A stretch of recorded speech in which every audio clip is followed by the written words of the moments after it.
if you guys have not already, because I do have some more news incoming right now. We make videos every 4 hours. It's basically a challenge. And this time we have Eric Trump mentioning XRP indirectly.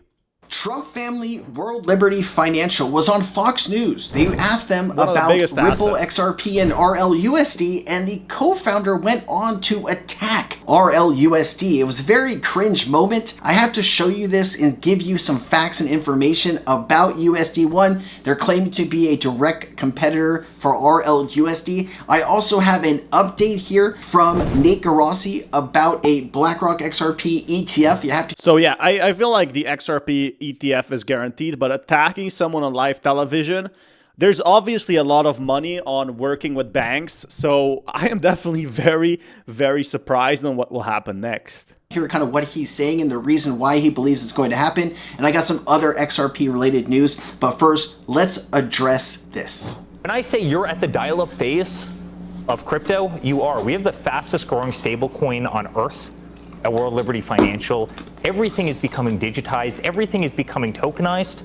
We're making the big banks irrelevant, and it's an incredibly exciting time. There is no doubt that crypto, digital money, is absolutely something that investors wanted to take part in, and it is growing exponentially, in part because of better regulation, clearer under this administration. But listen, Zach, other than the fact that people feel that it's a way. I feel like pretty much everyone is talking about XRP. Like if they put XRP on the main like TV, that would get even more people because it has almost as much trading volume as Bitcoin. I mean, at least it's getting there. It's working towards it.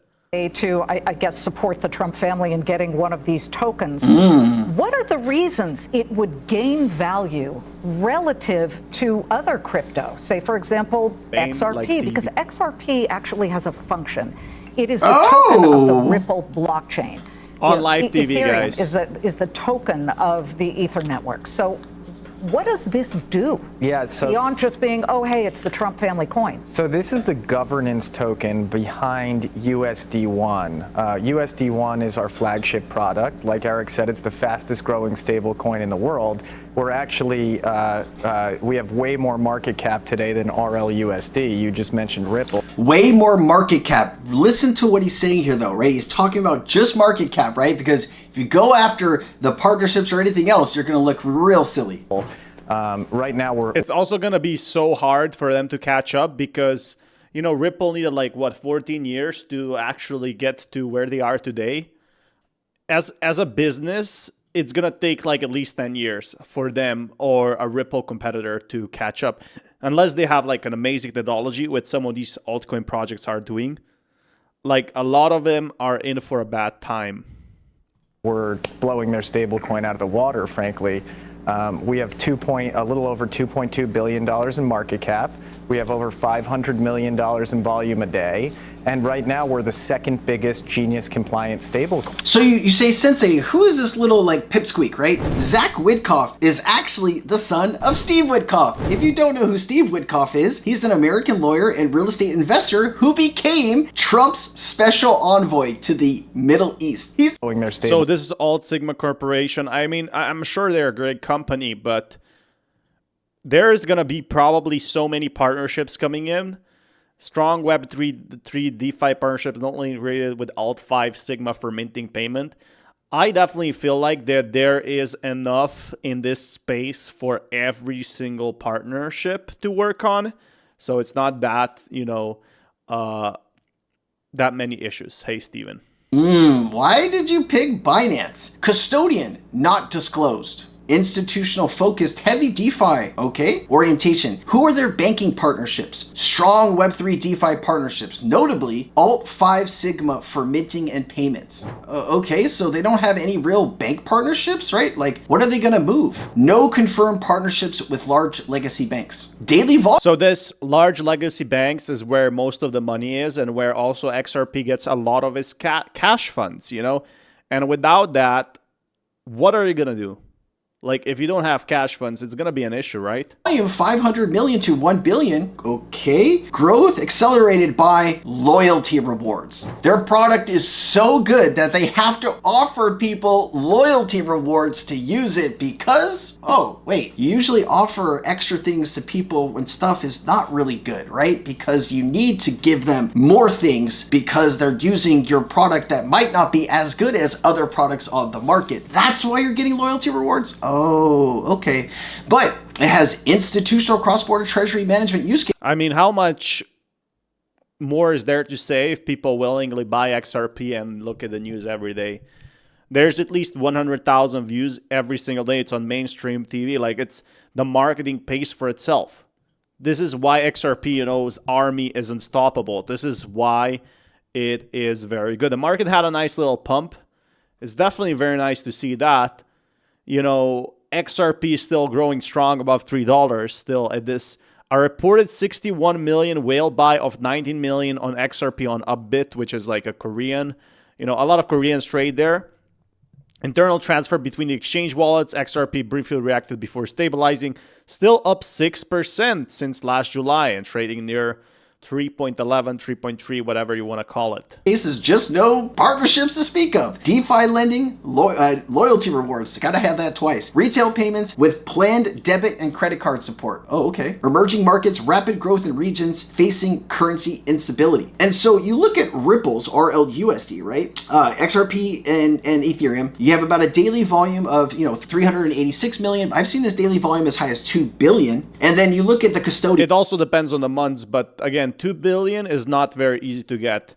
Maybe like less than 10 projects in history actually got that amount of trading volume. BNY Mellon, the biggest custodian in the entire world, $53 trillion under management. That is who is Ripple's custodian. Okay, and who else is using Ripple's technology, RLUSD? Well, the second largest bank in America, Bank of America, is using the technology. So you start to be like, what's going on here, right? And you dig down a little bit deeper. When you talk about regulated status and trust, RLUSD is NYDFS and MiCA regulated, a rating from blue chip, institutional grade transparency, and best in class custody. USD1, no large regulatory disclosures. Faces scrutiny due to high profile political ties. So let me ask you this question. The thing with Ripple USD, it's always going to be, growing out there because they're building RWA, the tokenization, which tokenization has the government confirmed they feel like is going to be the future anyway.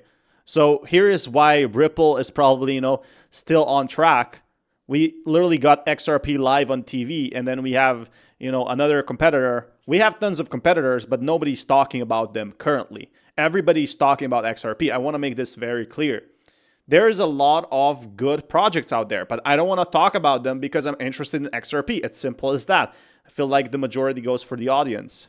If this whole thing wasn't connected to Trump and his sons, would anybody be paying this company any light or giving them any money at all? I personally don't think so. Because you start to wonder, World Liberty Financial, you couldn't even trade this token when they originally sold it to people. You couldn't buy it, couldn't sell it, couldn't do anything, right? They had this pre-sale and then you just had the tokens in your wallet, but you can't transfer them out. You couldn't do anything like that. They later on had to do a community vote where 99% of the community voted to make the token tradable. That seems a little fishy to me. Like, why would you have a pre-sale, raise money for a token that people got that they couldn't trade? That's why I actually like XRP here, because if the news was really bad and people didn't want to hold it, that would reflect the price, right? And price would go, back to $1 if people didn't have realized its potential, and the whales as well. But because they realize its potential, they actually go an extra step ahead and go for it. Very strange, right? I've heard of things like this in the crypto space before, but usually they come with a 4-letter word that comes after it, which is scam. All right, and then what banks are using USD1? There are no confirmed partnerships between World Liberty Financial stablecoin and traditional banks. Instead, USD1 adoption is driven by crypto exchanges. Oh, who would have thought? Binance, Bybit, Bitget, Gate.io. No public-facing evidence of US or EU or Asian banks integrating USD1 for payments. So nobody is going to use it outside of maybe some questionable exchanges, right? Exchanges that have gotten in trouble in the past for doing fraudulent things. Okay. Interesting. I have never heard about this project. That's the most important factor. And I, research about XRP one day. I heard of USD1 stablecoin, World Liberty Financial, that they're doing this blockchain. So World Liberty Financial is actually Trump's project, or, well, he's invested in it. And I feel like there is a partnership there. There is, potential for World Liberty Financial to grow. But I feel like it cannot compare to XRP right now. It doesn't have the partnerships. He's being way too hard on what the token can do. So they're going to build, and then they're going to show for it, right? They're catching up maybe a bit later than XRP because XRP was first. But that doesn't mean there's going to be other great projects, in my opinion. So just like Bitcoin was first, then you have, Ethereum coming a bit later. And Ethereum, was just behind Bitcoin. I feel like that's something that's going to happen with utility tokens for, XRP and others. Let me know that in the comments below if you agree or not. Wanted to see what is the core technology here? Primary blockchains, World Liberty Finance, USD1 stablecoin operates on multi-chains, cool. Cross-chain infrastructure, USD1 uses Chainlink's cross-chain interoperability. USD1 is deeply tied to decentralized finance protocols. Proof of reserve, Chainlink oracles are used for real-time, no on-chain, verified on USD1's backing with regular reports. And it says the custodian for some of this is BitGo. Users can mint and redeem USD1 via BitGo managed accounts with no transaction fees. All right, relationship to Aave. Aave connection. There is a direct link between World Liberty Finance and Aave as a DeFi lending protocol. World Liberty Finance previously used Chainlink price oracles and its Aave V3 instance to actively stake substantial ETH through Aave. So they didn't have a new idea here, right? They basically just went and stole other ideas in the crypto space and made this company. Not buying it, man. Not buying it at all. Let's keep it going here before I say something I will regret. Here's Nate Garossi on XRP ETFs. XRP.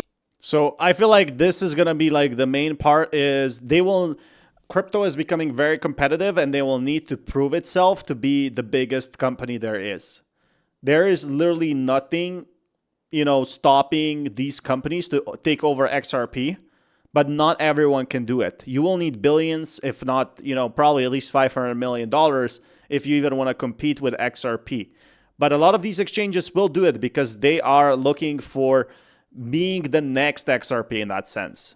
I'll explain very briefly. World Liberty Financial was created as politically backed DeFi platform with legacy finance and serve as a digital dollar for a new era. They have a lot of institutional investors. They don't have the type of partnerships, in my opinion, but they have been, proving some stuff right in the past few months. They stayed around. It's not like they disappeared in 3 months or under, didn't have any news. They are actively working and they have a community, smaller one than the XRP, but XRP ETFs. This is what we really care about, right? This is why you probably clicked on this video. Yes. XRP is loved by retail, so maybe not a lot of institutions are going to be buying an XRP ETF, but there could be a ton of retail demand for an XRP ETF. So I guess that would be my dark horse. Two things I'll mention real quick there is, and I think you would agree with this, I think Twitter is a pretty good gauge just for the passion and interest around some of these different crypto assets. And it's undeniable, the XRP army. It's anytime I tweet anything about XRP, the engagement there, just how passionate that group is, they really believe in it. And I think that's another, I'm not going to get back into the BlackRock argument, but I would think BlackRock looks at that and goes, there's a huge audience here. And I realize a lot of those people are just owning XRP direct, but for whatever reason, it tends to bring out the passion. And I'll tell you, this is just anecdotal, but as you know, I operate in an advisory firm. You're not going to believe this. You know what I've heard more questions about than any other crypto asset over the past year? It's XRP. Yes. It's not Bitcoin. I'm not surprised. It's XRP, which is amazing. Yeah. All right, and then they get into how amazing HBAR is. If you want to watch that, just all the. I feel like the thing is, XRP ETFs. He's saying not institutional investors will not buy it. I disagree. I feel like institutional investors will buy it, but that is under crypto Trump. Under the new crypto regulation that we're going to be seeing. That's when we're really going to be seeing changes with the crypto institutions basically coming in. Before that, I don't see it happening. But again, the ETFs, they're not coming anytime soon, probably later this year. That's at least the rumors we have. And if that happens, again, a lot of retail will be coming in and a lot of institutions. So I don't just agree. It's because institutions have been waiting for a long time to buy, but they could not buy, right? Because of all the regulation. And now with the crypto bill that Trump is signing, this could literally save, ETFs. It could get way more inflows than we ever expected. But again, this is just my theory. It's what I've been doing the research on. Crypto, go take a look at the rest of it, but that's where it ends with XRP. Also wanted to play this. This is talking about Western Union using Ripple for on-demand liquidity partner. They spent $500 million acquiring a company that uses Ripple's on-demand liquidity. Now, there wasn't anything in the announcement saying the reason that this company was bought, it was because of Ripple's technology, but people are making the leap that maybe that was the reason. Here you go. XRP is going to go parabolic, and most of you are unwilling to accept it. Western Union, the largest money transfer company on Earth, just dropped $500 million to buy Intermex. Probably scrolled past the headline, but here's what you missed. Intermex is a Ripple on-demand liquidity partner, ODL that runs on XRP. Intermex already moves cash from US to Latin America, utilizing Ripple's rails. Here's an article from 2020 showing that Intermex partners with Ripple for XRP-based remittance corridor. Getting somewhere. Imagine plugging that tech into Western Union's $80 billion a year network across 200 countries. Even a tiny slice of that volume routed through ODL means billions in XRP transactions every year. Fun fact, Western Union tested Ripple years ago, but they didn't commit. They bought a company where ODL is already up and running. They don't have to build it, they just have to keep it on. No CEO kills a system that saves them money and speeds up transfers. Utility drives long-term demand, and this could put the biggest remittance player alive right in the middle of Ripple's ecosystem. It's not hype, it's adoption. The kind of adoption that can force demand to make XRP climb relentlessly over time. It won't happen tomorrow, but when the switch flips, the price will not wait for you. So yeah, keep it. All right. So if this happens, this is going to be way, way more expensive. If they try to buy, one of the biggest companies, they tried to buy Ripple. This was before the lawsuit. Now the lawsuit is over. This is probably going to be worth way more money. This could be worth way more than $500 million. They didn't just buy a $200 million company. So it makes you think this is just the start. So yeah, if Ripple became a bank, it would be huge. It's already got the bank partnership. We've been waiting for Western Union to come in and swoop it up. So it would be awesome, but I don't know if they can even afford it anymore. Maybe it's Ripple, wants to do its own path. Maybe it wants to be independent. All right. And then, of course, more and more you're hearing CNBC and some of these news networks talking about crypto adoption and how, institutions are here. The differentiation your platform has versus Coinbase or Binance, can you explain that in terms of why you've gone that road and why that is a growth path? Yeah, great question. So we operate an exchange, and then we operate a data business that also has CoinDesk, yes. media outfit, and a conference business. And we wake up every day saying, how can we service institutions throughout our organization? We have over 1,000 customers, which is quite a number in the crypto space, which is still growing. And it feels like this may be a good time for crypto because you see the Genius Act coming out of Congress, the Clarity Act that came out of the House are providing an easy on-ramp for institutions to drive into crypto. The last leg of growth in crypto, the last 10 years, was basically all retail. And if you look, that's what I've been calling institutional investors. And then some people are saying, the ETF inflows will not be institutional investors. I don't agree with you. I feel like that, why is Trump pushing for the ETFs is literally for the rate cuts, for the crypto bill is literally the reason so the corporations will have the chance to buy at, a certain price, because right now they cannot buy for a certain price. They have no regulation. Now the institutional wave has begun. It's here. It's a question of how big it will be. That's what I've been telling you guys. Based on the reception we've gotten thus far as part of our IPO, it feels like institutional investors think this could be the moment. Institutional investors believe this could be the moment. And you look here, right? There's a big shift happening. Government institutional inflows into crypto. We've seen waves like this before, right? Wave one, you have the exchanges, Coinbase, Kraken, Crypto.com, Grayscale, Bitstamp, all of this, right? And then wave two is your regulated entities, your Visas, your JP Morgans, your HSBCs, your MasterCards, BBVAs, Citi, Standard Charter. This is a wall of money heading for the crypto space. Now, obviously not all money, right, is going to go into the crypto space, but when you're talking talking about tokenizing value, you do have quadrillions of dollars. Quadrillions. I hate that word. You have so much value that it wants to come on chain. And how quickly we're able to manage these expectations is really going to define how quickly some of these ecosystems and the values of these tokens will balloon up. If you ask me what are some good ecosystems people should be looking at today, this is very simple. Your XRPs, your HBARs, your XLMs, your Algorands, I feel like the market is going to decide what goes up, and the market is also going to decide what, passes away, what does not survive this initial test. Maybe when the bull run is over, we're going to see how much XRP will stand to gain. But right now it's looking very, very good. And it's definitely showing you that it's still staying strong, that it's not going anywhere. I can't say the same for many other cryptos. Maybe they might not survive the next bull run or the next bear market, because a lot of this institutional money will all go into XRP. We don't know 100%, but right now institutions are already buying. So what happens when it unlocks for them to buy? Condos, right? Your chain links. These are all areas and assets that I believe are going to have tremendous wealth. I just bought more ADA. I bought more SHX. I bought more XDC. These are all things that I believe are going to have tremendous value here in the future. And these are all projects that I believe in heavily. I am posting a lot of base projects, Ethereum-based projects in Cryptonaires, guys. If you're interested in joining my community, there is a 7-day trial. It's $50 a month. I posted something yesterday around this time. I woke up today. It was up 220%. So yeah, pretty awesome video, but I feel like you guys get the idea of how important institutions are. I've been calling it for months, and we are going to be having a new hype wave pretty much soon. XRP holders must prepare right now what's coming soon. Look at this. This is another one.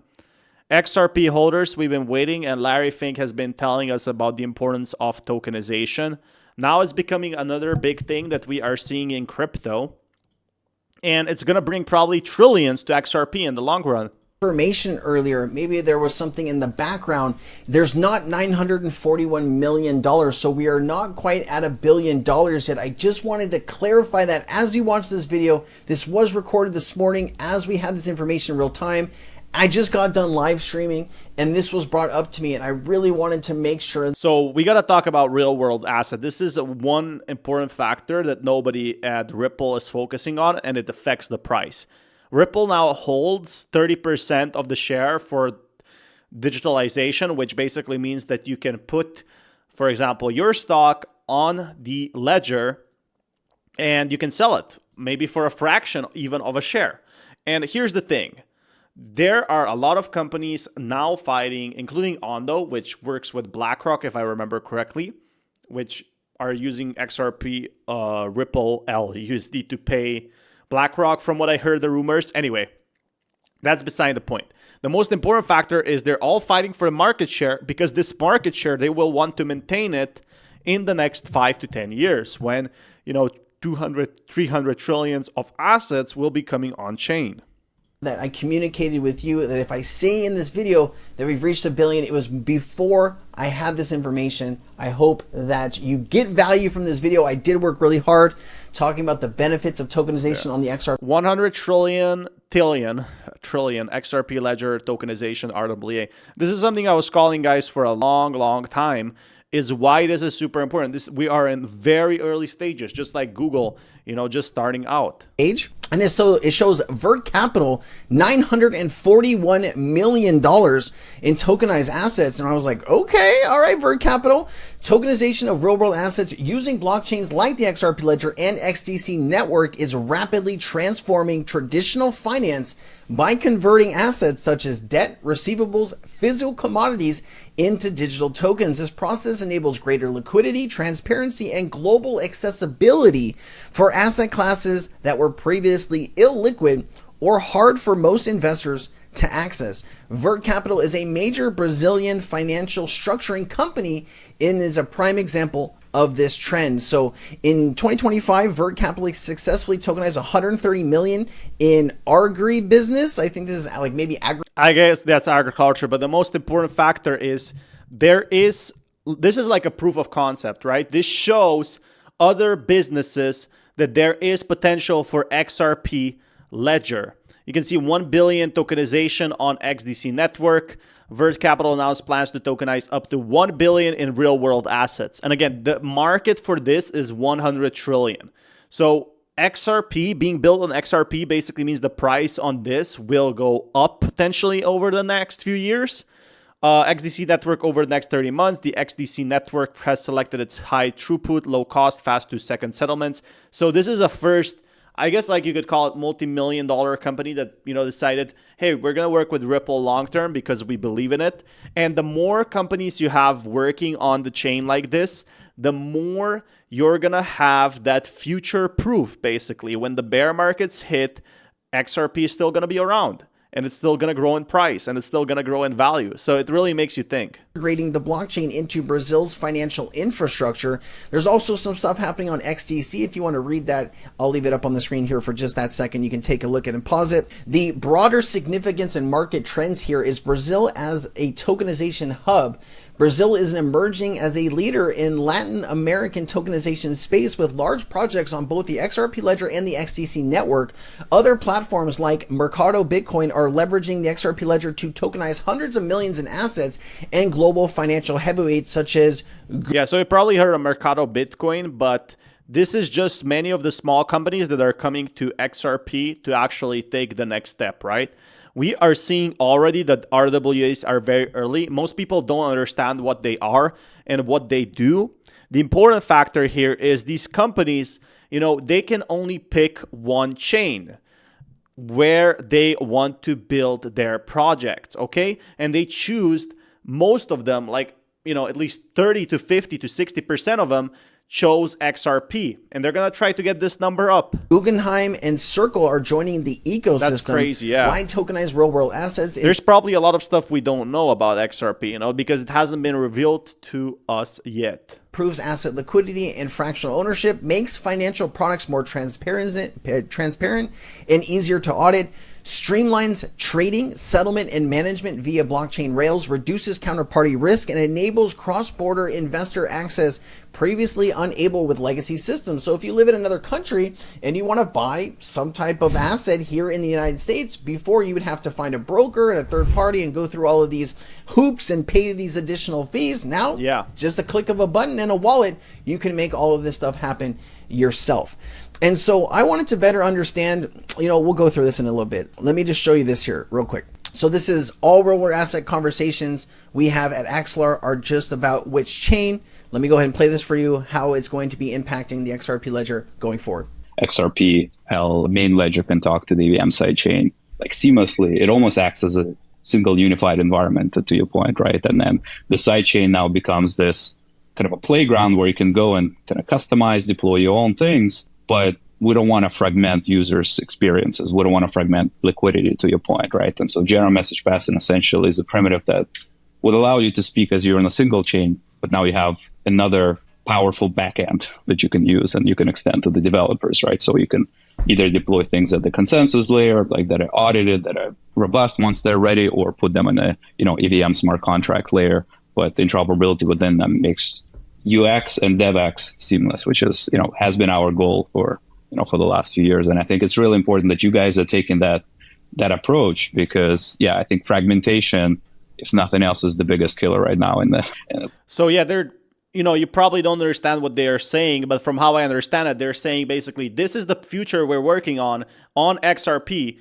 They're saying fragmentation, which is basically owning maybe like 1% of a share on the blockchain, is the next big thing. And that is what makes XRP so big. You know, XRP realizes that people will start buying stocks over, you know, the XRP ledger, which is where all these transfer goes through for very cheap, where banks, you know, can use it.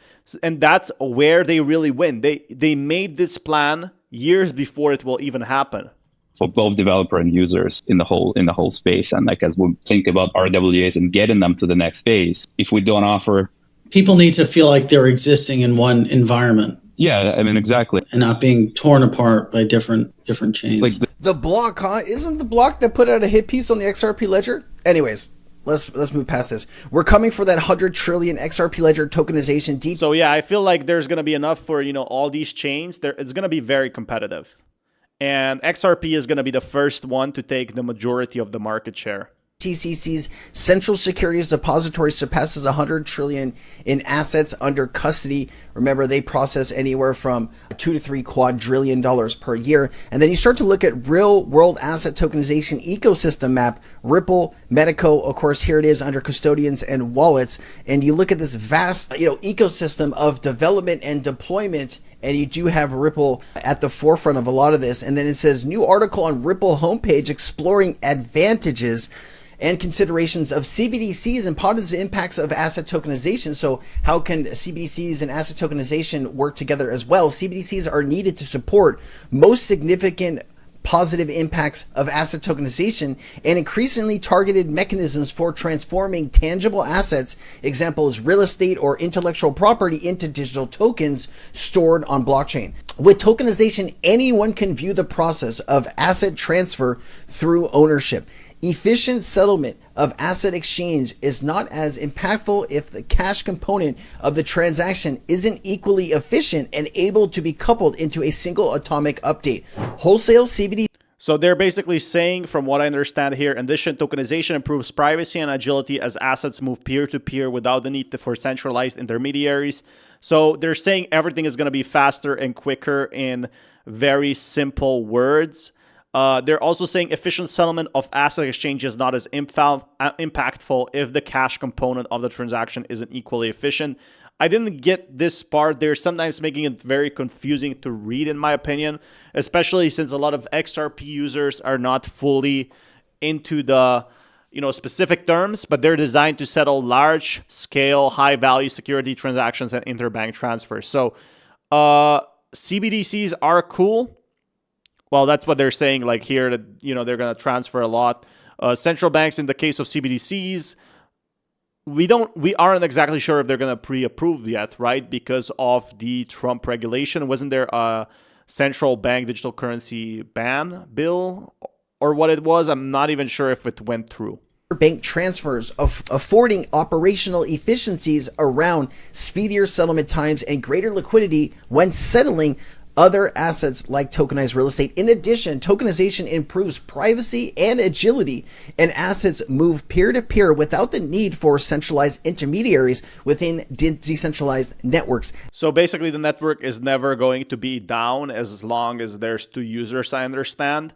It's like, kind of like a dystopia where there's going to be like post-apocalypse and XRP would still be live, like the Ripple chain would still be live, would be pretty amazing. Central bank, as long as there's network. In the use case of CBDCs, this enables a new balance between data sharing and privacy needs, providing increased transparency. Certainly, this isn't possible with traditional technologies, right? So they're talking about here wholesale CBDCs, not retail. Wholesale is central bank to bank or central bank to central bank. That is really what I believe will go first here, because central banks always want to be able to speed up their own operations before this is offered to retail or business. This is what I've been calling you guys. This is where most of the money is, right? With working with the banks. This is why Ripple's partnership literally gives them tons of money to focus on future projects as well. Businesses. And so if you can properly get all of these central banks on the same type of networks or have those networks interoperable, value, tokenization value, real estate or whatever it is, intellectual property can move seamlessly cross-border without any delays, and of course happen instantaneously for little to no cost. It's a big deal. And then, of course, we talked about Latin America's largest tokenization project just launched on the XRP ledger, 200 million. Meanwhile, Ripple and BCG project real world asset tokenization is to hit 19 trillion by 2033. I've seen these numbers vary and change through time. The reason these kind of, are not huge numbers, right? Because we look at how much money is out in the world. You're talking about, quadrillions of dollars in value stock. That's what I've been calling is it's going to be harder and harder for XRP to be under $1 because there's always going to be more money, but the XRP is not going to get any, less. There's about $3,000 or $30,000 of XRP burned every single day. So about 3,000 XRP, that is $10,000 per day already. And it's not even live yet. So that is a ton of XRP that will never be available to the market again. Stocks, bonds, derivatives, real estate, debt. These are all markets that are going to come on chain. The reason why you don't have like, 200 trillion by 2030 or 2035 is because jurisdictions, different countries are still trying to figure out when something is sold on a blockchain, how do you update not just the blockchain rails, but how do you update the legacy systems? Because you're going to have a digital twin on the blockchain that you can trade instantaneously, but you still need to have some type of real world certificate, that, moves in the real world, right? In our reality here. So once these countries kind of line up and get everything that can move seamlessly across borders, that could speed up this transition, but it's still very fragmented and not everybody has even made the change yet. You even look at the United States, we do have stablecoin regulation through the Genius Act, but we still don't even have crypto regulation. So you can see that I feel like that's going to be like very certain in 2 to 3 years. The regulation right now is still slow. Maybe it's only going to take a year, but once we get that live, this is where the retail can really kick in, where the price can really join in us. Biggest, financial markets in the world, we're still struggling to figure all this out. I'd imagine that a lot of other countries are struggling to figure it out too, but there are other countries like the European Union and the UK and Japan that have a lot of this figured out already. Hopefully we can follow their example. And the technology is moving really fast anyway, so they have to do something fast. That's why US is pushing so much for these regulations. Get to the same place that everybody's at. And you also have Ripple to power Dubai real estate. Getting into this partnership and what it means. Dubai's partnership between Ripple and Control Alt is a landmark moment for real estate and asset tokenization, particularly in real estate. Here's a breakdown of scale, significance, and projected money flow on the XRP ledger. Scope and impact of the partnership, first of its kind government initiative. So you actually have Ripple working with the government of Dubai to get this done. This is pretty cool. This is the first time government real estate registration authority in the Middle East, Dubai Land Department, has tokenized property title deeds on a public blockchain, choosing the XRP ledger. Now, listen, they could have chose any technology, but why did they choose the XRP ledger? Because Ripple has been working in the Middle East for quite some time, and they are trusted. And they've been building this partnership for like 3 years, right? Like even more than 3 years to be able to buy real estate on the blockchain. I mean, it sounds crazy when you think about it, but we're not that far off from the future. The technology is evolving very fast. Right? They are reliable. They understand they've been building the technology and how it works. This is why they chose Ripple. Regulatory backing, Control Alt Ripple partner was the first platform in Dubai to get vast virtual asset service provider license approval. This is a pretty known partner anyway. And again, this is just the start of countries partnering with Ripple. USA has already announced that they are going to be working with the utility projects in the US in some way. And I feel like this is what a lot of companies do get partner. Again, it's a big accomplishment, but tokenizing real estate, city properties transactions, this is something that they will do with a lot of other projects, if I'm not mistaken. Could be totally wrong here, again. But Dubai's property market size, this translates to, trillions. I hope the retail comes in and actually buys this, because a lot of people don't even have understanding of what real-world asset tokenization is. They don't have understanding of what Ripple actually does. And that's why I'm making videos like this. From the Virtual Assets Regulatory Authority, embedding compliant custody into asset life cycles. Ripple as custody backbone. Ripple's technology handles custody infrastructure for all tokenized property titles, ensuring secure storage management and enabling fractionalized ownership, which opens the Dubai market globally. And you got to understand, Ripple is showing you that they can work with governments to do this, right? These are kind of like, a testing, a sandbox for the rest of the world to look at and say, oh, wow, they already did that in Dubai. It's working. Here are all the added benefits. This is how much money is savings. This is how quickly they've been able to move up deals. This is like, building the first partnership is always the hardest. For Ripple, this is going to be like a social proof for other countries to start working with Ripple. I feel like this is very clear. And sell proper, like there's so many pieces of data that you could look at to say how this is really helping. It says Dubai's authorities estimate that tokenized real estate could account for 7% of the city's property transactions by 2033. So even 8 years from now, they're only projecting 7%. This is how slow this is going to be. projected value with Dubai's property market size. This translates to approximately 16 billion worth of transactions on the XRP ledger. This is that 7% is 16 billion. Obviously, if they're able to scale this, yeah, 16 billion is going to be hard to get in if we are having, 2 billion transactions right now. So it's going to be way, way harder than people think to get 16 billion with this deal. But even if it's 100 million, 200 million, 300 million, in my opinion, this is still a very great deal that is about to happen. 50%, 75%, that would have a much greater impact. Investor accessibility, the project allows fractional ownership with a minimum investment starting at about $545. That's pretty cool. See, like before, you either had the money or you didn't have the money to buy a property. Now, through the tokenization and fractional ownership, you can go into that property with 20 other people or 50 other people, and you don't need all of the money up front. This will really allow people that don't quite have the money to do this themselves to start getting, a piece and getting a foot in the door to build out their retirement, their nest egg. Guys, this is a very early stage. So in the future, you will be able also to potentially buy maybe a third of the property or a fourth and share it with other people, turning it like a mini Airbnb. Who knows? It's in a very early stage. And, working in this industry, it just tells me how early we are with this. It might take a few years to actually show up, but Ripple is basically planning for people with real estate getting so expensive, for people to start investing in real estate by just buying 1% of it or 10%. Not like, a lot of people cannot afford a full real estate anymore. So instead, we will have people buy percentages of it. So it's really, really cool. All right, you look at Robinhood. Robinhood document on tokenization cites the success of Ripple tokenization of real-world assets on the XRP ledger. Hundreds of millions tokenized, hundreds of billions is next.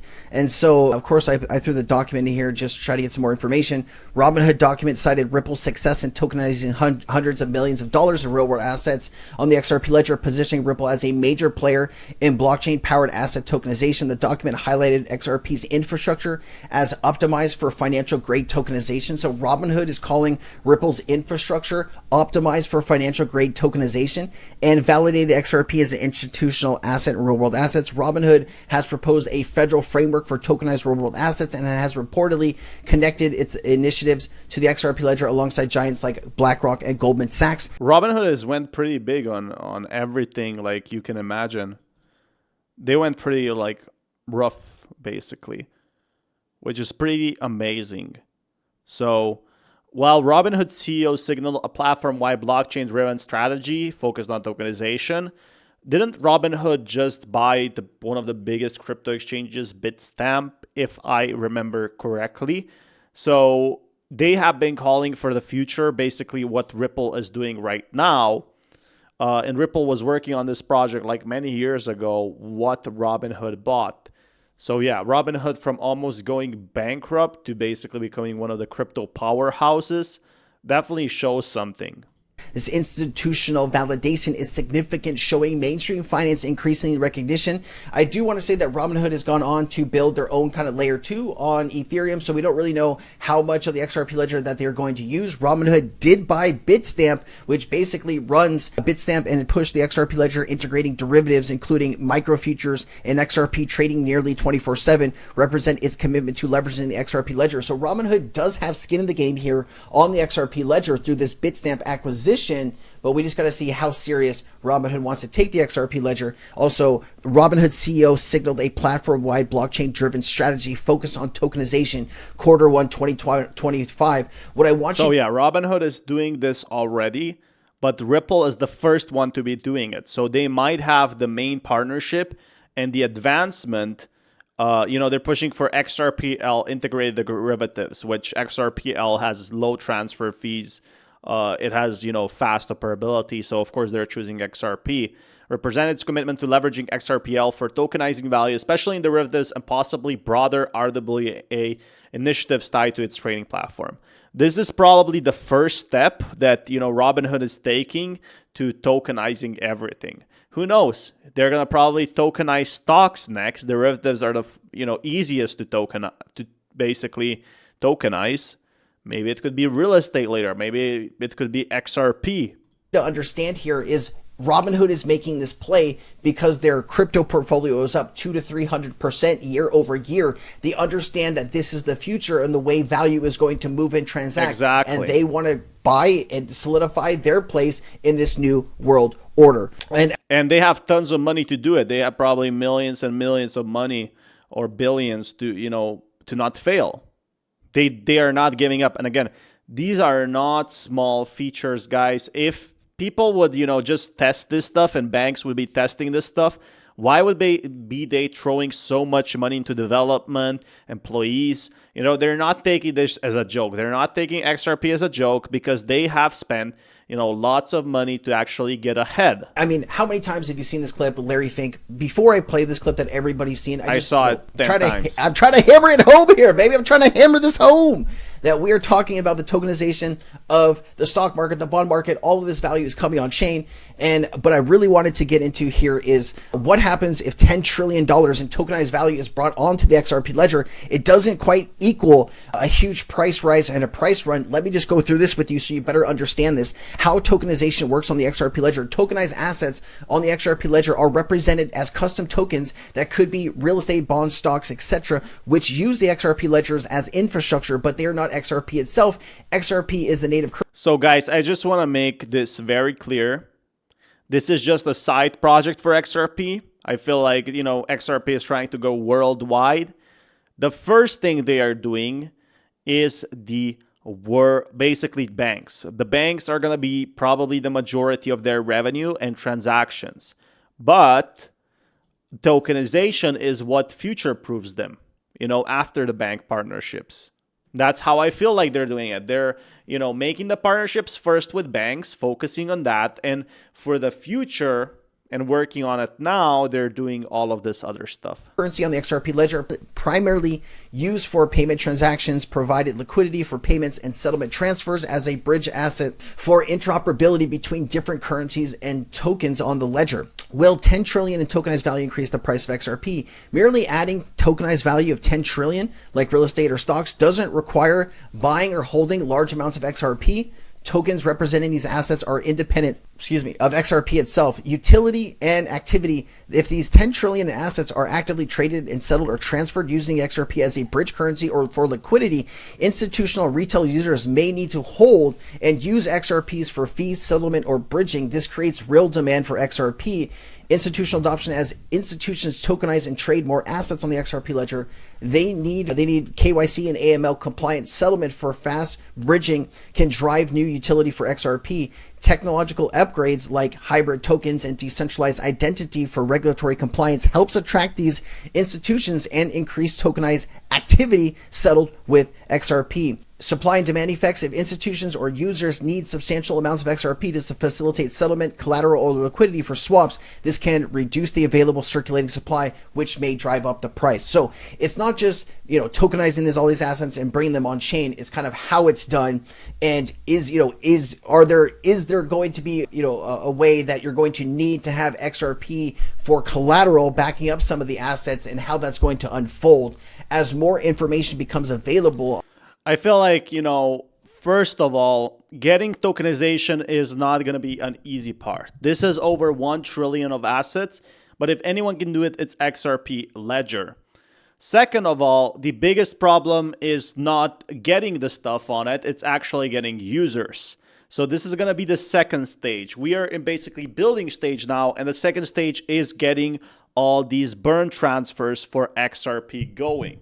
Right? This is what we have been waiting for, the burn transfers going on. On all this, you know I will bring you the complete updates. Now, let's go to the Larry Fink clip that we've all seen, but maybe if you're new to crypto, this will be new for you. So let's go.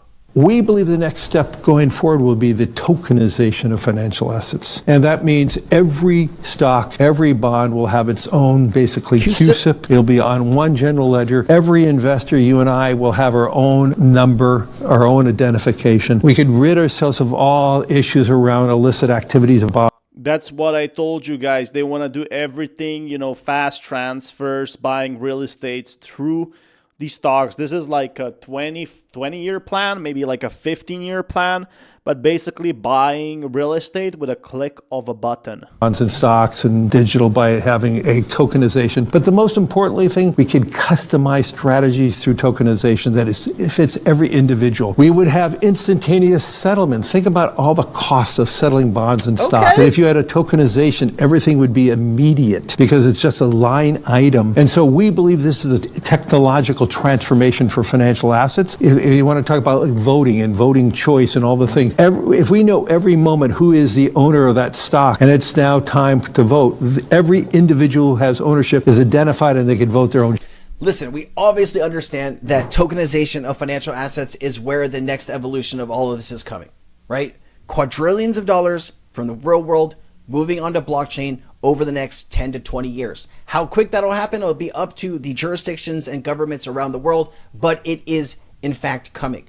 Owning XRP, XLM, XDC, HBAR, and Chainlink and some of these other assets, you have a really good shot at owning a piece of the next financial system. Now, we don't know how much money is going to wind up on all of these different chains, but we can see that some of these networks and countries are growing day in and day out. Just to take a look here at the top 10, you have Ethereum here, real world league table. Ethereum at the top with basically $7.5 billion. And you have other networks obviously trying to maintain. Now, I don't know why the XRP ledger isn't showing up here at $1 billion, but if in fact that number does hit, XRP ledger will boost itself into the third position. So yeah, Ethereum is also one competitor we have right now for the RWA, but it is a smaller one. Isn't like XRP ledger at what, 300 million? So Ethereum, yes, of course, Ethereum is twice bigger than us. XRP can definitely catch up, in my opinion, from that. And it's such early stages. I feel like we're going to have a lot of competition with XRP. But I have to talk about another thing. Smash that like button, guys, if you haven't already. XRP holders could get rich when this happens. And we've been waiting this for a long time, guys, on this channel. A long time. So smash that like. Full list of XRP spot ETF filings, deadlines, and what's next. So we have a lot to look forward to when it comes to Q4, quarter number 4 in 2025. And I wanted to get into some of the key deadlines, some of the key dates that we're looking at when it comes to XRP spot ETF filings, deadlines, and what's next. So a lot of these deadlines, which you'll see, are looking into October. Now, October is historically a really, really good month for crypto. Usually the making money quarters. So October is good. August is decent, but September isn't that great. At least, you know, historically but now the crypto government is really bullish, so it could be slightly different than it was before. Q1 and Q4, whereas Q2 and Q3 are times to really accumulate. And obviously you could see some gains, but you expect a little bit more volatility in the middle parts of the year. So I wanted to get into how XRP holders are kind of positioning themselves, what catalysts are out there. We are expecting, you know, the federal interest rates to get cut at some point in September. Now, will it be 50 basis points, 25 basis points? Most likely 25 basis points, but there's a really good chance we'll probably see more than one rate. We'll probably see like at least 50 basis, in my opinion. Like we have been asking for basis point cuts. In my opinion, 25% basis point cut is certain, right? And we have been waiting for it for some time. But the issue is like, you know, Trump is calling for basically, you know, inflation being 1%. That's not going to happen. It never happened in history. And the Fed is going to make its own decision. So we're not going to be seeing, you know, anything too crazy like you never saw in history before. But that doesn't mean there isn't gains to be made with XRP, right? That's the thing. Cut by the end of the year. And that leads us right into this top story. And it's how XRP holders could be preparing to get rich by Q4 or at the end of Q4. Yet again, obviously, this depends on when you got in. A lot of people who were watching, you know, my channel here and other channels out there when XRP was at 50 cents, they are well into the green, but I still think there's a ton of upside potential. So we have about 10 major digital asset managers that have already filed for an XRP ETF. And the decision for most of these applications is set to be released at some point in October 2025. So October 2025, when the markets grow the most, is also gonna be the time when the ETFs come out. Now, think about it for a second. This is when, the markets pump and when the ETFs, go out. It totally makes sense why they would approve this. And currently, the United States Securities and Exchange Commission is reviewing multiple XRP ETF applications. However, most of them are pending final decision. A few of them have been delayed as the Clarity Act. That's what also happened with Ethereum. So I'm not too worried about that if they got slightly delayed, right? Continues to kind of loom here. We'll see when that could get passed. But if the stars align here and the timing adds up with the macro, right, with federal interest rates getting cut, with the Clarity Act getting passed, then ETFs getting through, this is going to unlock a lot of potential liquidity and institutional, along with retail demand for XRP and a lot of other top cryptos. So the odds are now restored currently as the regulatory clarity develops with the Ripple lawsuit dismissal. That news came out recently. That was a huge catalyst. We did see the price of XRP pump up a little bit. And I wanted to get into the full list of XRP ETF filings here with the SEC. Before we do, though, guys, real quick, make sure you guys opt into my free, you guys who come here to XRP Future. So this one, the ETF subsequently launched on July 18, 2x exposure, pro shares. Again, this is not the biggest one that we have to see. We are waiting for the BlackRock ETF. This is where probably and most likely 90% of volume will be coming from. Grayscale ETF, it's awesome. 21 shares ETF, it's awesome. But these are not going to be, these were filed over a year ago, and the final decision is going to be in October 18. And I'm waiting for BlackRock to file itself because I believe this is where BlackRock, everyone was asking about this, is because the US market for ETFs is huge. Canada already has its own XRP ETFs, but people don't want Canada ETFs. I mean, they're great for the price, don't get me wrong. They're awesome. But the issue, the main core issue is most people don't have that knowledge, feeling of what it actually is, right?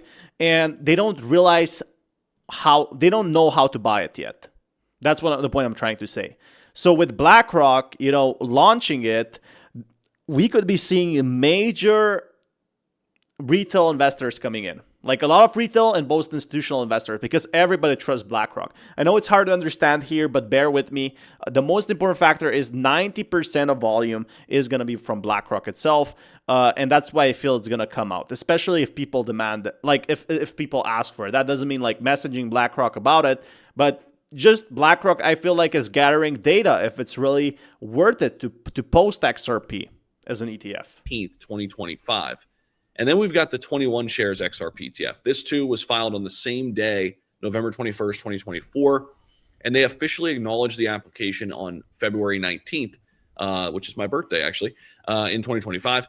And that official decision on approve or disapprove will be made on October 19th, 2025. So again, two big ones there, Grayscale and 21 shares. SEC's final decision. These are great, but application on February 19th. Again, everything is happening October 19th, October 18th, October 20th. We love these, right? But this is going to be the biggest decision. It's probably going to be like around November. Moved on October 20th. So those are 3 days in a row. Big days there. Looking forward to that. Cannery Capital on October 24th. And then we've got Wisdom Tree October 25th. Franklin Templeton, October 2025. Like a lot of people have not heard of these ETFs, but it seems like it will be going through week of October, like Coin Shares, RecX Shares. So who knows? Maybe if all of these get approved, BlackRock will post its own. What we want, we call October a lot of times in crypto Uptober because it's usually one of the best performing months in all of crypto. True. And we have been waiting patiently for the full-fledged altcoin season. XRP has done extremely well to this point. I mentioned this in my video the other day, while Bitcoin, Ethereum, BNB, Solana, they're all up over 100% or close to 100% in the last year. Like this is just before the ETF pumps. XRP has seen a 6,000% gain. So how much more can it see if we get an XRP ETF, and again, when we saw Ethereum ETF, I know I sound like a broken record because I said this many times, but when we saw Ethereum ETF, we saw 25% a single day. And then people complained about the price because it was not going up. But people noticed over time, the ETFs started getting more inflows. It really makes tons of sense, right? So yeah, it really makes sense that this ETF approval is going to be probably a very big volume, which, you know, XRP already has big volume. It could get bigger. And when the price gets bigger, well, when the ETF inflows get bigger, the price also gets bigger. And the ability for them to get into these assets by way of ETFs. So very excited about being an XRP holder right now. We've done phenomenal here in the last year, but I do think there are still some green days ahead for it. It is looking very nice. Like, you know, for XRP ETFs are just one of the major news that we have for crypto overall. There's also this one I've been seeing. What Trump is doing is shocking. So yeah, this one I like. You're going to want to listen up because it looks like Trump is doing his absolute best to What did Trump say to change XRP so much? Smash that like button if you haven't already, guys. But it says EU leaders have ordered Burma go directly in the peace agreement is the best way to end everything, like in whatever has been happening. I'm not sure if I can mention on YouTube. But it appears Trump is on the brink of ending and having like a peace treaty, which is great for the economy. I'm going to talk, you know, as educational and positive way as I can about this. It's most objective. But it seems like we have good news for the economy, right? This will actually, in my personal opinion, boost the economy itself. Determined that going directly to a peace agreement is the best way to end this current war. It appears that Trump is on the brink of ending the current conflict. In his own words, he put out this massive statement talking about this, saying that everybody is willing to cooperate and that he believes that this is going to be ending very soon. Now, I have seen a couple different conflicts end in the time that I've been in investment markets, and generally what this means is oil prices go down, trade increases, and companies bring in more revenue, and business is better than ever when these sort of things do end. This conflict between Ukraine and Russia is the largest conflict that we've had since. This, remember guys, when this happened in 2022, the prices went down, you know, like 30-35% in one day on stocks and even crypto. XRP went down 40% that day. So I definitely feel it could regain that momentum if it gets resolved. Since the World War. So it is definitely a large-scale conflict that has had massive ramifications internationally between the sanctions, the increases in oil prices, the lack of access to certain trade routes, you name it. There's been a lot. It just affected like also productivity of people. It affected everything, like also food. So once we get that sorted, you know, I don't know if we're going to get a 40% XRP run, but this would be a major milestone for the world in a sense, like, you know, at least I'm going to be very conservative and say 20% gains. Again, this is just my speculation. It has been affected here, especially in Europe, which is a economic superpower, needless to say. Inflation really hit us hard here. So at this point, but if there can be a resolution found here, this is indeed going to be amazing for the crypto market as well, because it's going to increase the amount of liquidity that's available on an international scale as companies bring in more money. It's just very basic economics, and the long-term effects of this will be amazing. That's true, because right now we have been having very bad 3 years. But again, XRP recovered past the year, which made it, you know, go back to all-time highs, which is really awesome. But we need to see where can we like go 10 times higher. And this is going to be the next big step, which is going to enable XRP to go for that other momentum, to take another rally, in my opinion. There's a lot of rallies, especially XRP ETFs, but this is just one of them that's really going to be bullish. China. So you're already seeing how this affects trade negotiations even outside of Russia and Europe. This is China. China like world is news. Not really involved in this conflict at all, but you know, Trump does seem to think that China is more supportive of Russia as opposed to the Europe side of the equation, and so this is a consideration when he starts tariffing these countries.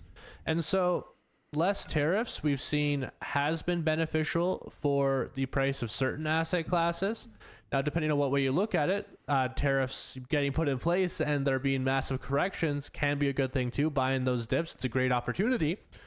But once again, this would mean less money going to the government, more money going into the hands of corporations, which means that they can actually scale their business if they so choose to do so. And just people focusing on other stuff, right? Because this has been a huge mental toll for everyone, which has affected the prices a lot. And a lot of people have been calling that because when this happens, XRP will never reach past $1 until this is over. But we saw it over.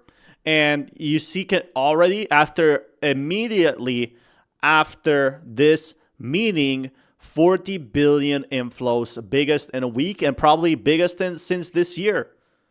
Look, their biggest week ever in history probably of inflows.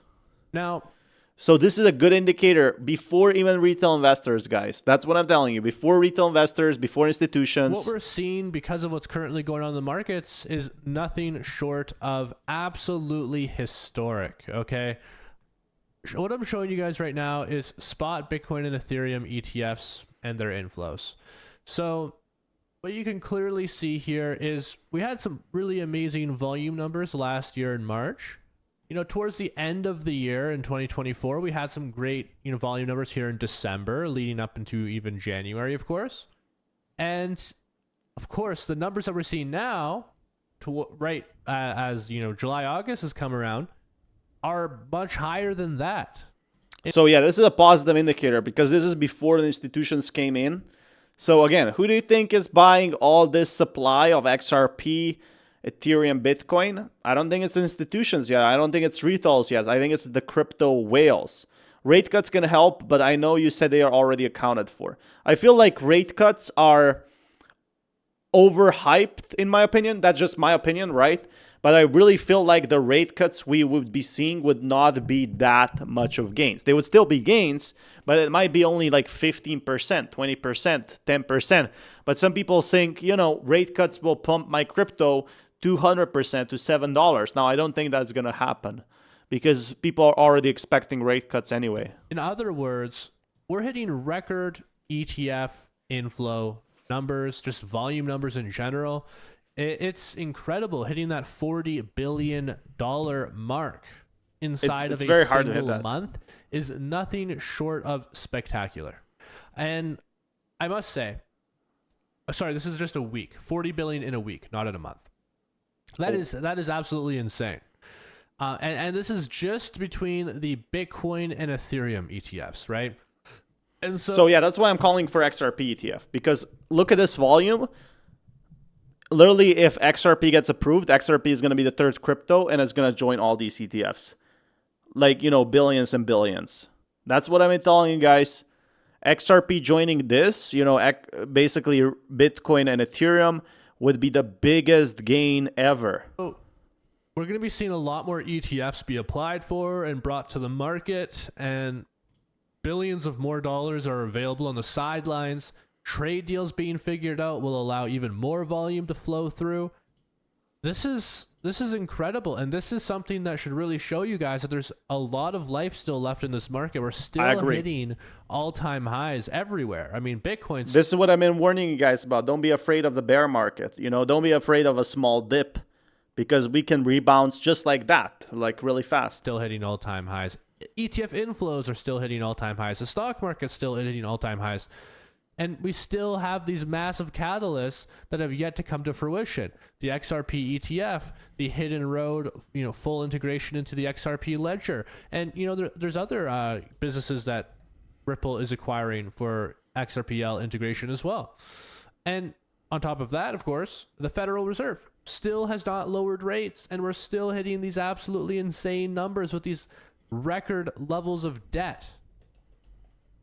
And so the Quilty letter did a really awesome analysis on what are called secular bull markets and we're in one right now that actually... So yeah, I really feel like we are entering another secular bull market. You guys remember what happened in 2009, the big market crash? Well, look what happened after. The markets literally rallied to all-time high. This could happen again. Began in 2009, and this one's now officially 16 years old. So there has been a few of these in history. 1968 and 2000, there were two secular bull markets.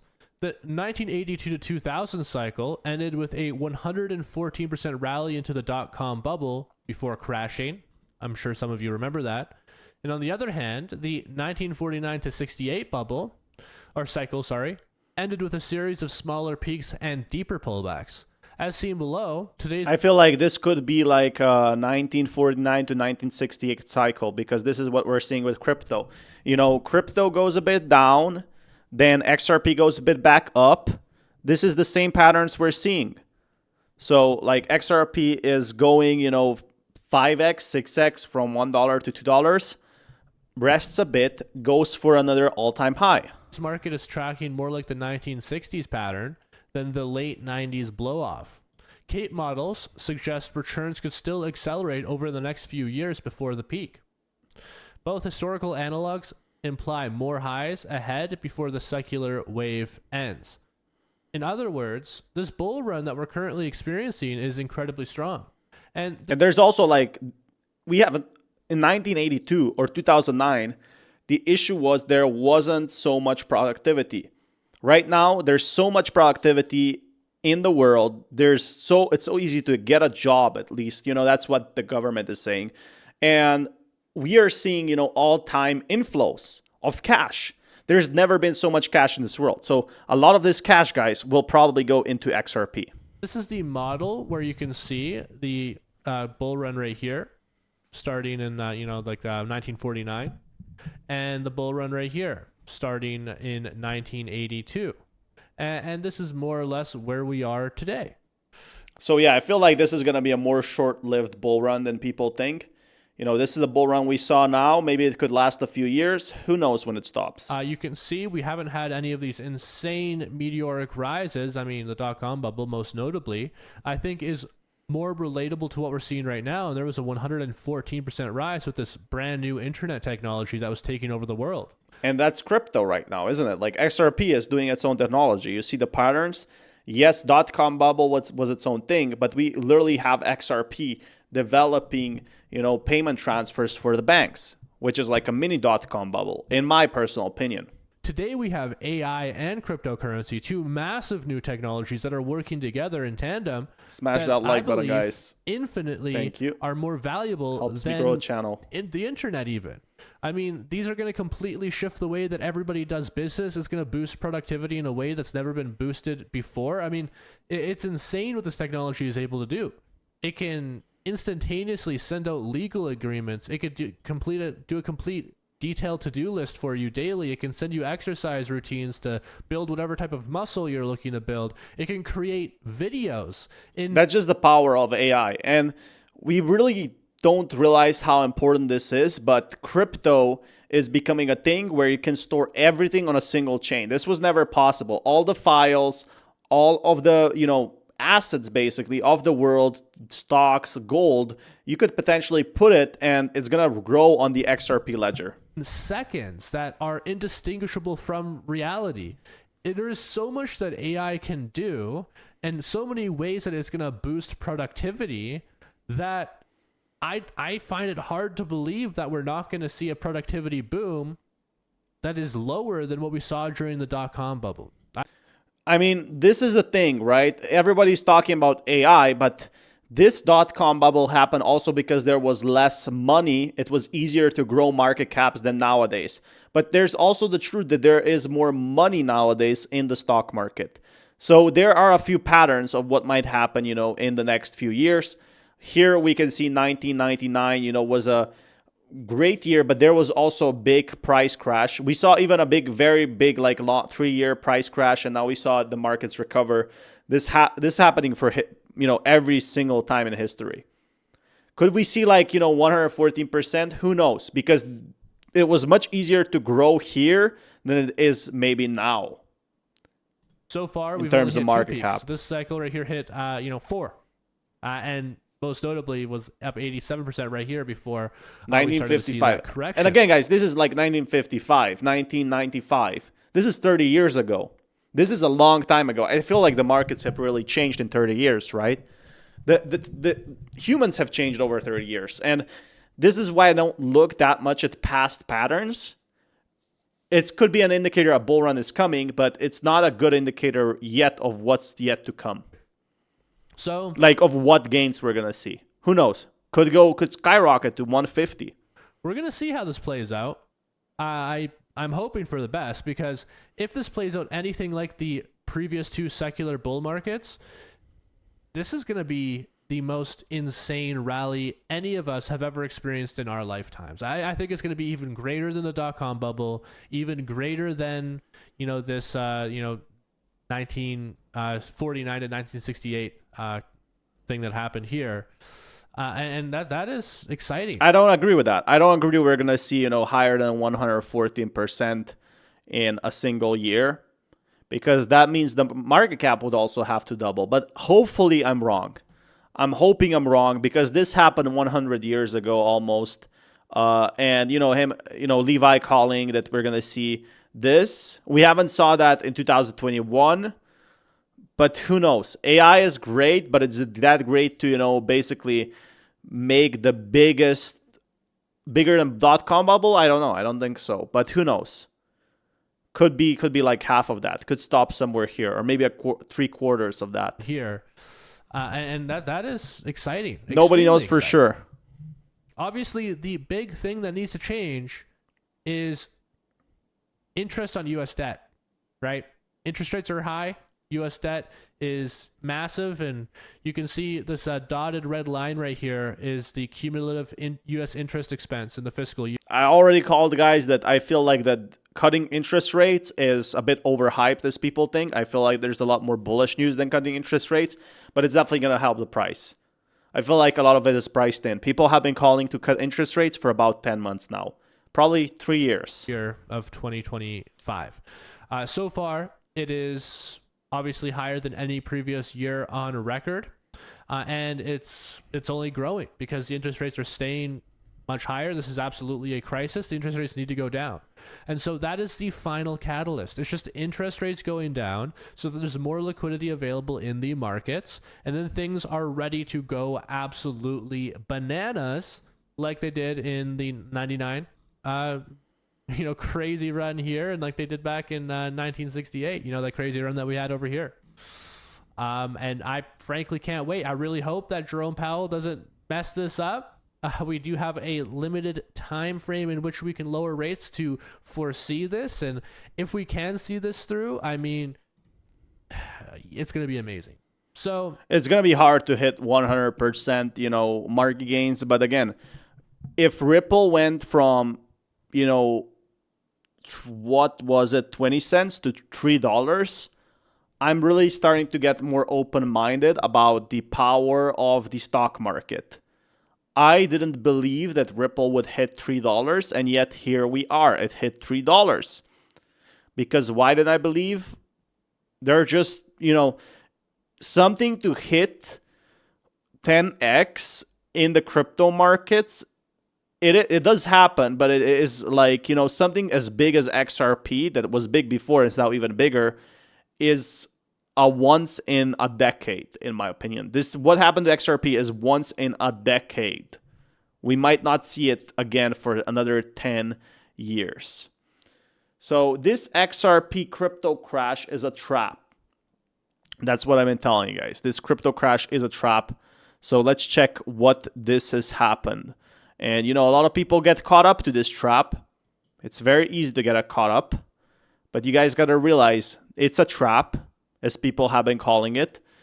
Year to date, XRP 450% up. 450.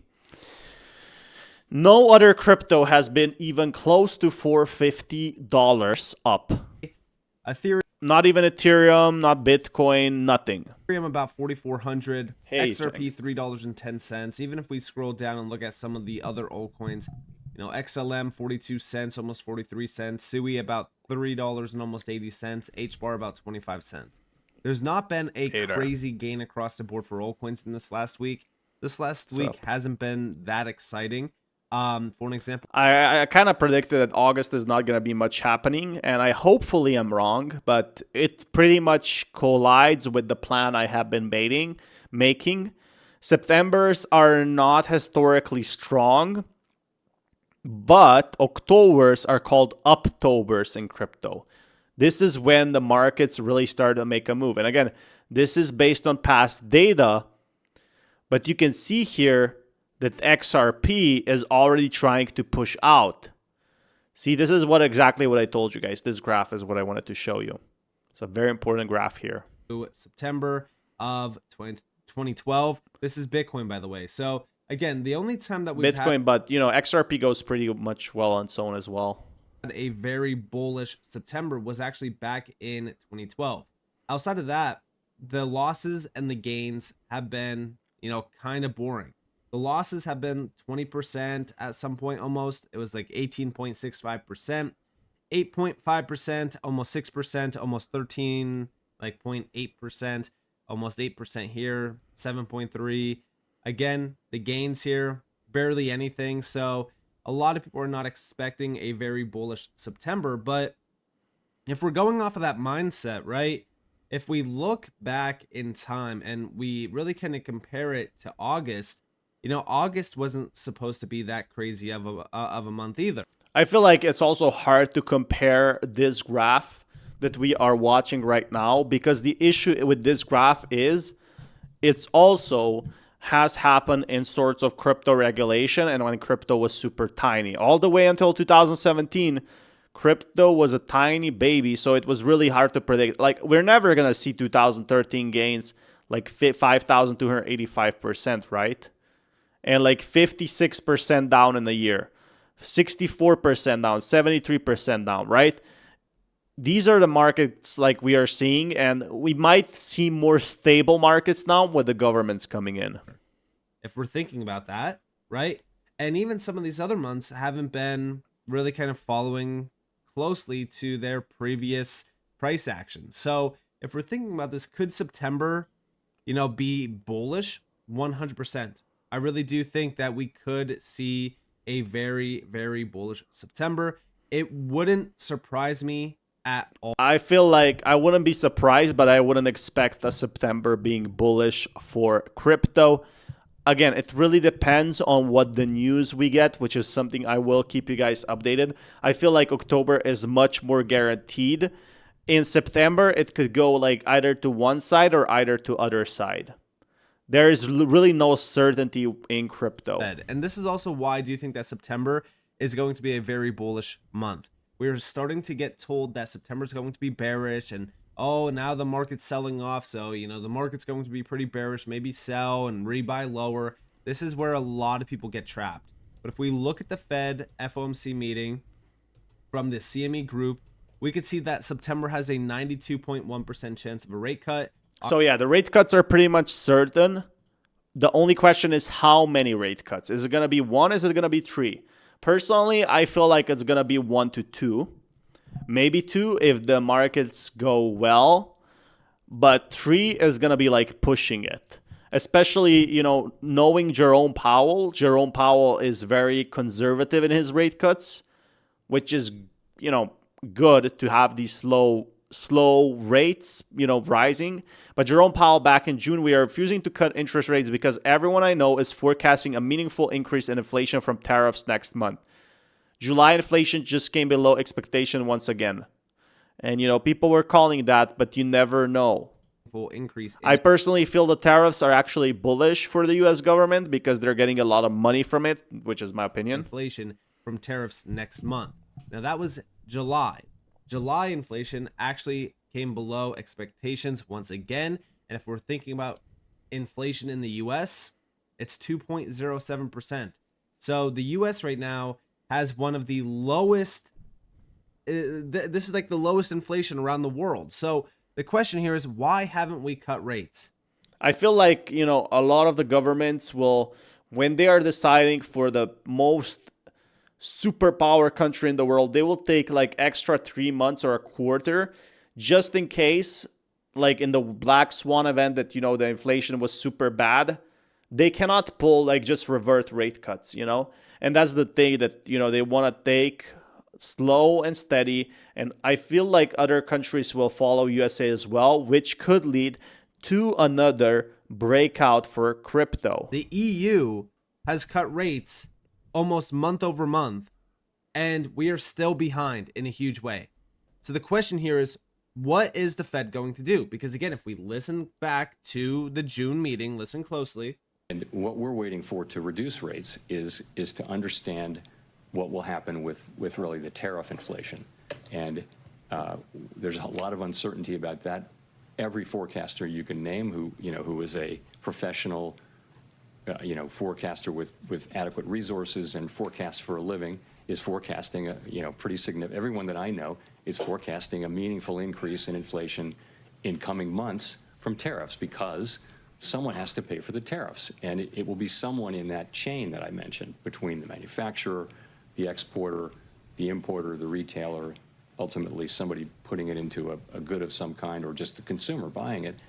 You know, and all through that chain, people will be trying not to be the ones who pick up the cost, but ultimately the cost of the tariff has to be paid, and some of it will fall on the end consumer. We know that because that's what businesses say, that's what the data say from past. So we know that's coming, and we just want to see a little bit of that before we make judgments prematurely. And follow up on that. So you spent. No, he already saw this though. So yeah, I feel like Jerome Powell wants to see and wait what happens with the rate cuts, as I said. Again, if he cut rate cuts now, yes, it will lead to a shorter pump. But if it came out really bad and there was a huge inflation coming up, it's not like you can go back and change it. So yeah, a lot of people are disappointed in Powell, but I feel like this is just setting up for September and October, which are more likely months to pump as well, which isn't that bad. Like, you know, if we waited so long, what is 3 more months? Crazy drop, which was like a 23% drop. These are daily candles, by the way. So again, we could see the strength here is, it's very clear on altcoins. Now, this is why I focus on Bitcoin dominance, because anything that Bitcoin is doing now is not going to get exaggerated on the charts. The main thing that we're actually looking at is Ethereum. Ethereum is the focus because we are in single daily candles. So yeah, look at this. He made a chart for basically Bitcoin dominance, lowering its support levels, which it does seem to be dropping, but it is trading sideways. As I've told you guys, it's still going on chart. Potentially a breakout. We're still going to wait until late September. People are calling for $4, you know, exactly in September. Who knows? I will keep you updated on that. But yeah, he's calling that September. I feel like it's going to be October when we're going to be seeing that one final push rally. Anyway, guys, see you soon. Smash that like button if you haven't already. Finishing this, you know, slightly early today, but I have a lot of videos. I'm just going to post a few videos on my channel. Love you all. You know, thank you so much for joining the stream. You can see I'm really tired, so I'm going to schedule some videos, get some rest, start the stream tomorrow, do this again and again and again, and make more content. Usually I stream for 3 to 4 hours or 2 to 3 hours every single day. Today we hit 1 hour and 30 minutes. But yeah, I really appreciate anyone joining in, even if it's just for a small amount of time. I'm going to push out these videos ASAP for everyone to watch. You can, you know, watch them under videos as well. So thank you so much for